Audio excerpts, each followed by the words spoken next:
sont aussi des forces de l'ordre, qui comptent parmi vraiment le premier rideau face auquel donc, ces forces de l'ordre doivent donc au quotidien nous protéger.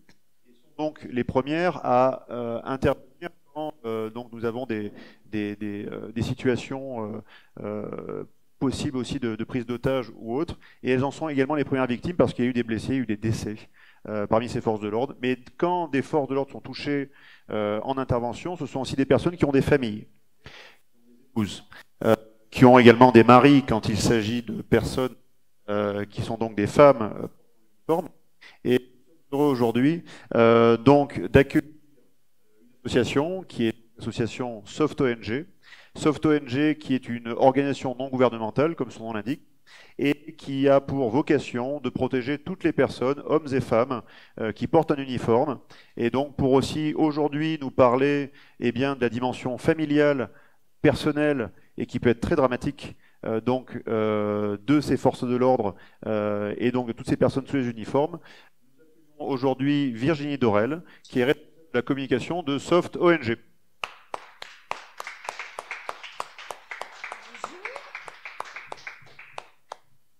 Alors moi, j'ai préparé, parce que je ne suis pas habituée à ce genre d'exercice et pas très à l'aise. Donc, attends, je vais t'aider.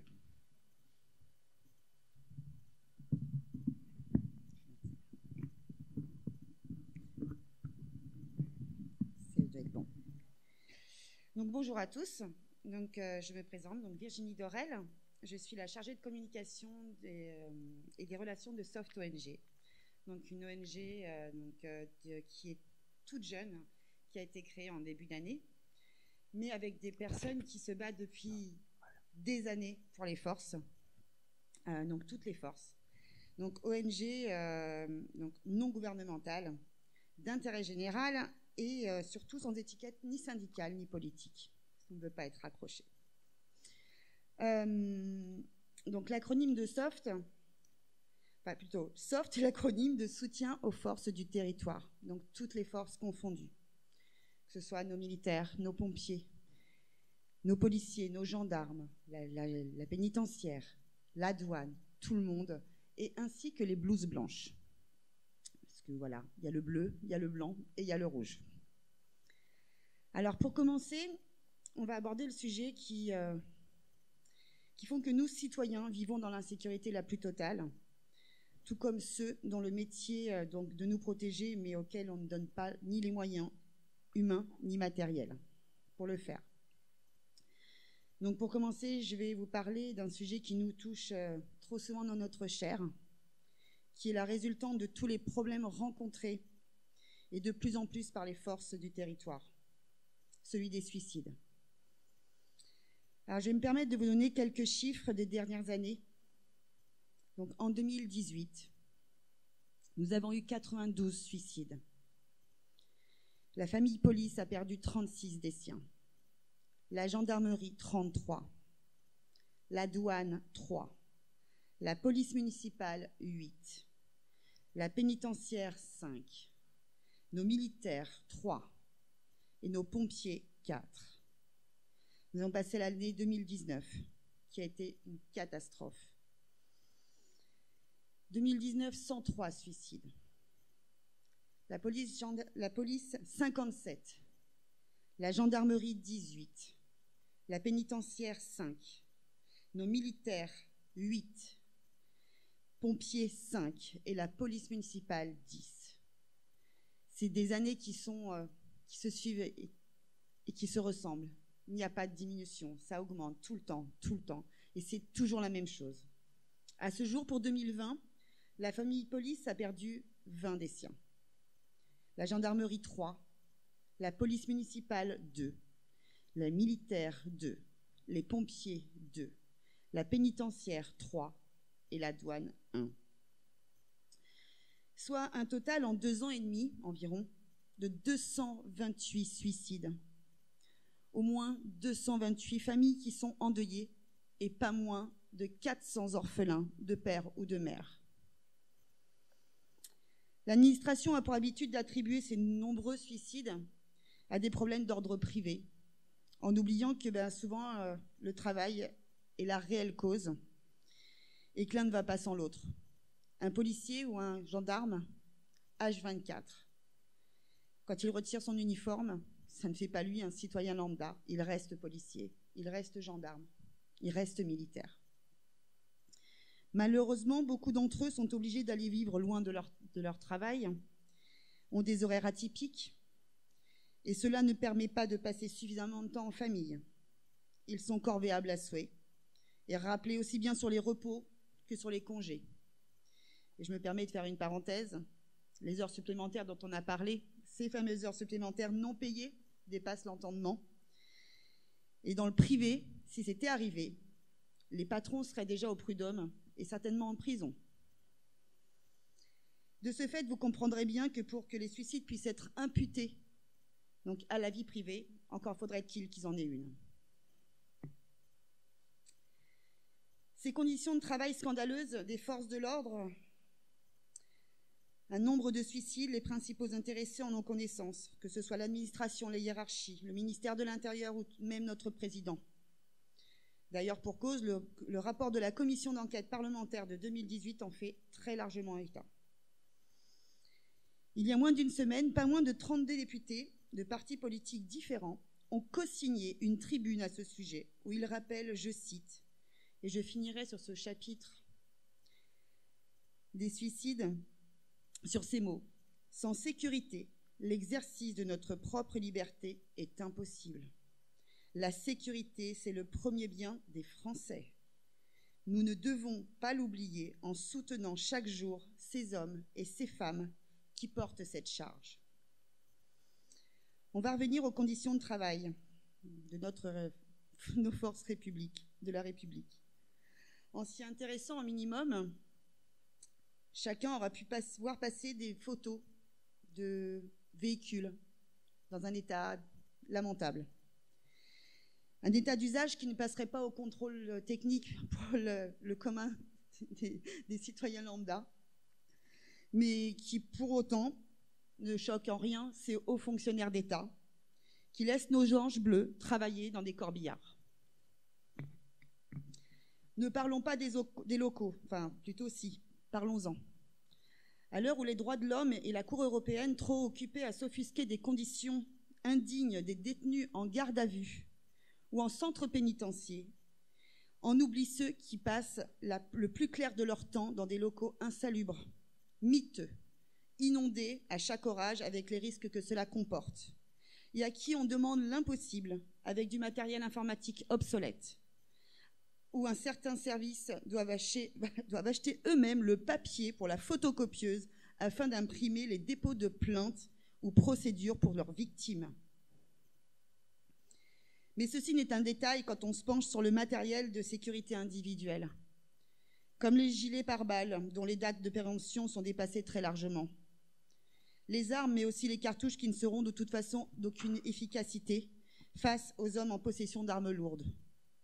Les protections que certains fonctionnaires ont dû s'acheter eux-mêmes, car réquisitionnées pour faire du maintien de l'ordre, alors que ce n'est ni leur métier et qu'ils ne sont pas équipés pour ça, mais que l'administration envoie tout de même au front, au casse-pipe, puisque Monsieur le Président a parlé de guerre, comme s'ils allaient à une partie de pêche. Dans ces conditions de travail, ces hommes et ces femmes ont beaucoup de mal à vivre. Il y a aussi et surtout cette énorme pression qui pèse sur leurs épaules, chaque jour lorsqu'ils sont en intervention. Ils peuvent se faire insulter, caillasser, agresser, blesser. On les menace de mort, on peut attenter à leur vie, sans moyen de contrer ces agressions récurrentes, puisque mis au pilori de que l'un des agresseurs crie à la violence policière. Alors oui, en France, la présomption d'innocence est respectée, mais pour les vrais criminels. Mais elle est loin d'être respectée pour les forces de l'ordre. Ils ne peuvent plus exercer leur mission régalienne de protection des citoyens, car la marge de manœuvre est quasi inexistante. Et tel des robots, le droit à l'erreur n'existe pas. Mais n'oubliez pas que sous ces uniformes, ce sont des hommes, des femmes, des frères, des mères, des pères de famille. Ils se sentent inutiles et lorsqu'ils arrêtent les délinquants, ces derniers sont trop souvent dehors avant même qu'ils aient eu le temps de finir leur rapport. ou dans le pire des retours chez eux de 24 à 48 heures. Pour cause, une justice bien trop laxiste. Chez Soft, nous ne pratiquons pas la langue de bois. Aujourd'hui, certains se sentent investis d'une mission suprême qui est de tuer du flic, buter du bleu, coûte que coûte, de les brûler, de les agresser et même de leur foncer dessus. Alors évidemment, à cet instant, mes pensées vont vers Mélanie, cette jeune gendarme qui avait toute la vie devant elle, qui a été fauchée par un individu qui n'était plus en possession de son permis de conduire, sous stup, qui n'aurait jamais dû se trouver dans cette voiture. Et donc elle a perdu la vie. Malheureusement, ce n'est pas le seul hors la loi en France. Tous les jours, on a des gendarmes qui se font renverser, des policiers qui se font brûler, des policiers qui se font insulter.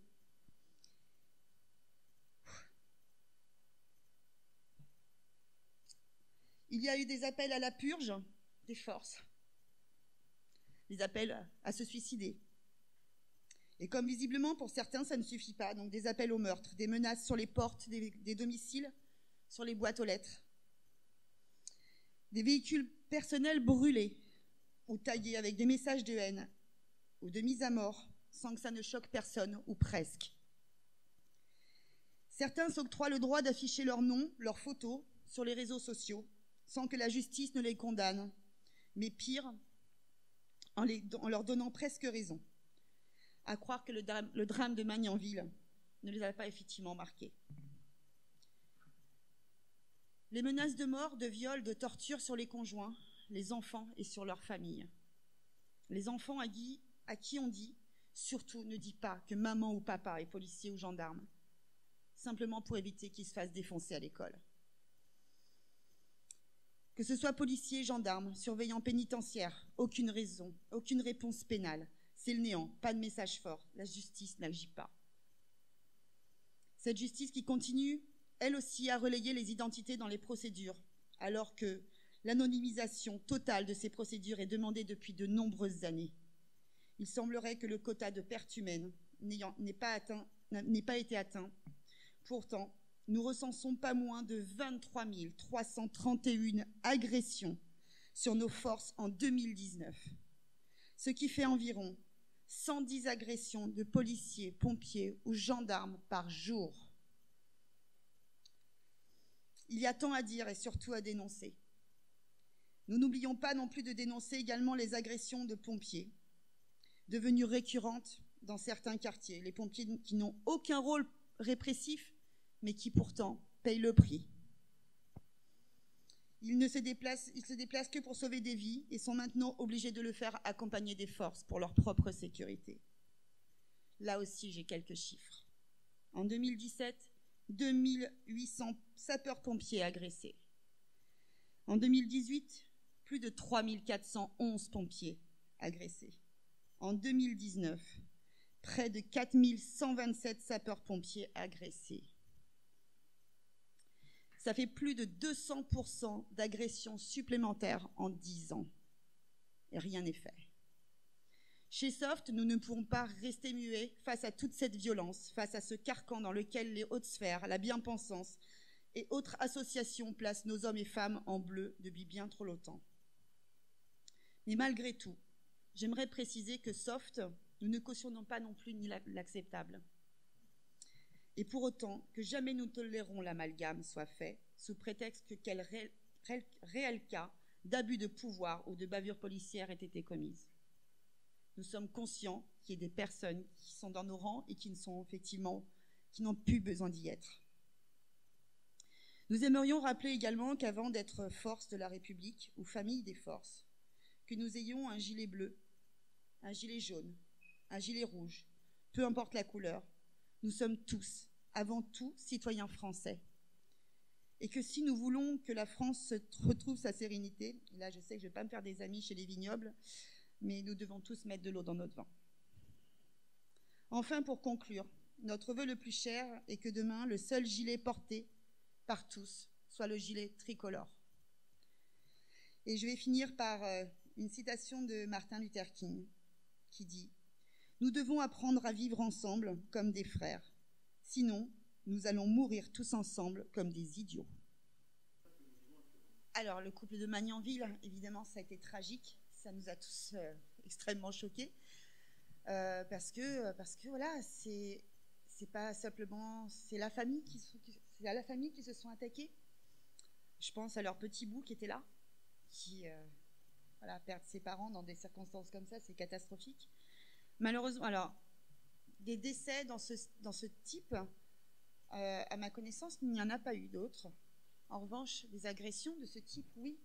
On a une famille qui s'est fait agresser, ils étaient en soirée avec leurs 5 enfants, soirée d'amis, entre collègues, parce que c'est vrai que dans la police, on se rejoint souvent entre collègues.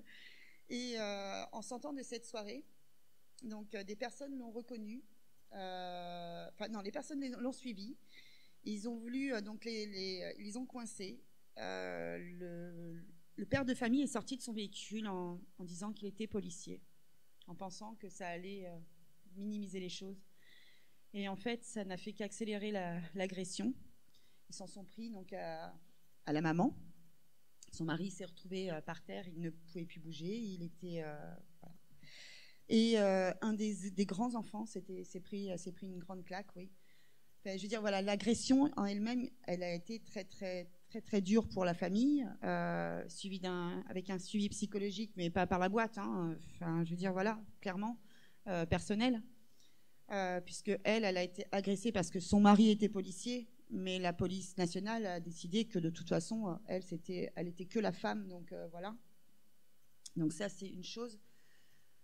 Donc des agressions de ce type, mais il y en a régulièrement.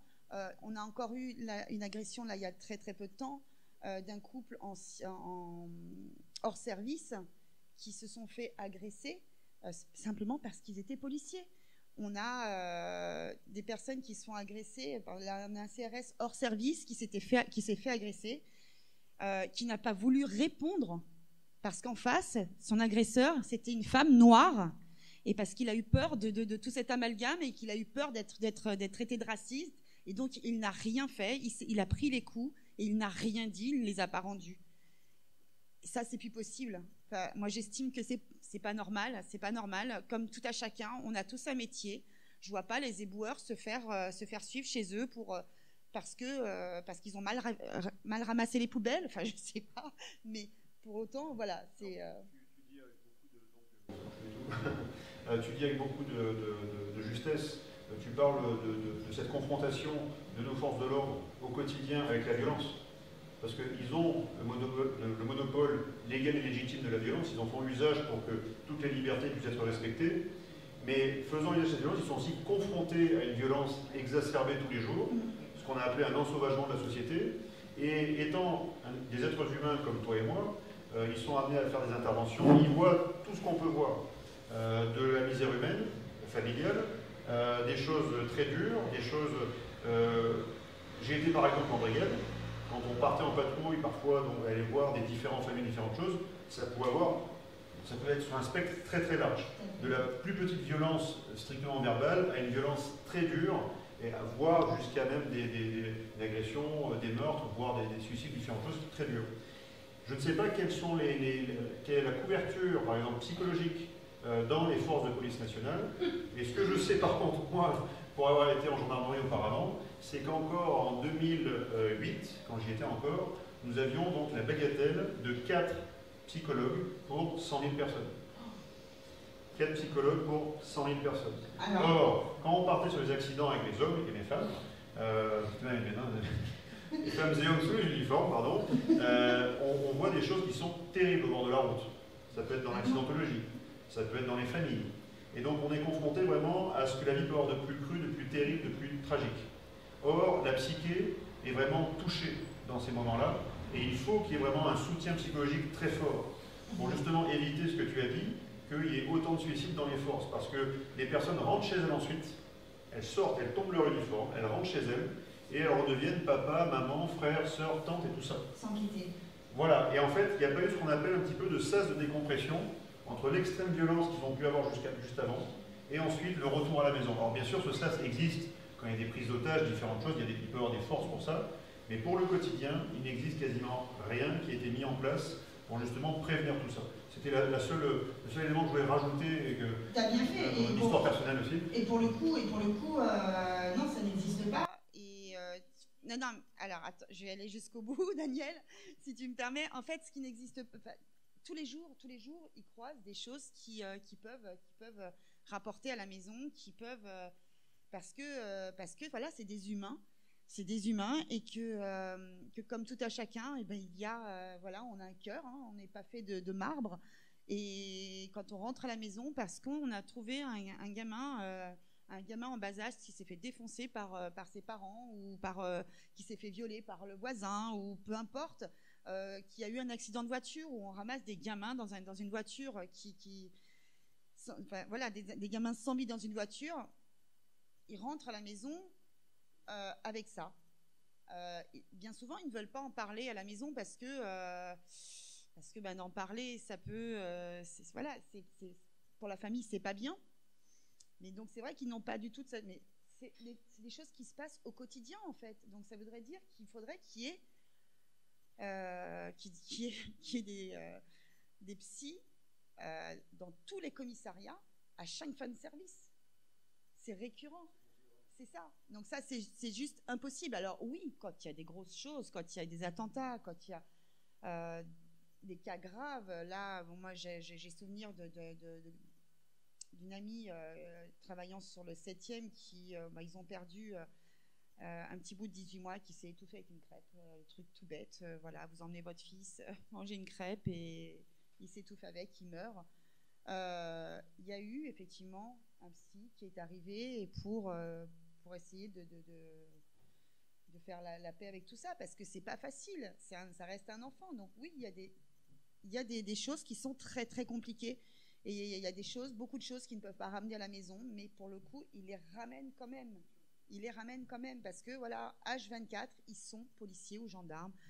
C'est pas pour autant, c'est pas comme un éboueur, comme je disais tout à l'heure, qui retire sa tenue de travail et qui il rentre à la maison et voilà, il est plus rien. C'est pas ça. Un policier qui est hors service, qui voit quelqu'un se faire agresser, s'il ne réagit pas, mais qu'il est reconnu force, il va être embêté, parce qu'on va dire qu'il y a une non-assistance à la personne en danger. Et s'il réagit et qu'il met trop de force pour sauver une personne qui est en train de se faire violer ou agresser, on va l'accuser de violence policière voilà. Et tout ça, c'est juste plus possible, mais ce soit pour eux ou ce soit pour nos familles. Et les enfants qui se font agresser à l'école, c'est plus possible, parce qu'ils sont fils de flics, parce qu'ils sont fils de gendarmes. Non, voilà, il va falloir effectivement travailler sur ça. Et je suis contente d'être là et de pouvoir parler ouvertement de tout ça pour voilà, qu'on essaye de mettre des pas en avant et avancer tous dans le même sens, parce que ouais, voilà, ça c'est nos couleurs. Et moi je me fiche des gilets jaunes et je me fiche des gilets roses, des gilets bleus. Pour moi, c'est voilà, on a un pays qui va mal et qu'on peut pas laisser à nos enfants dans cet état. Moi, je m'inquiète pour mes enfants. Je vais parler un peu de moi perso, mais j'ai un fils de 22 ans qui est pompier de Paris et je m'inquiète de son avenir, parce que tous les jours, il peut se faire agresser simplement parce qu'il a voulu aller porter secours. Non, c'est inacceptable tout ça. Donc, donc c'est vrai que je parle avec mon cœur, avec mes tripes, mais voilà. Merci à tous.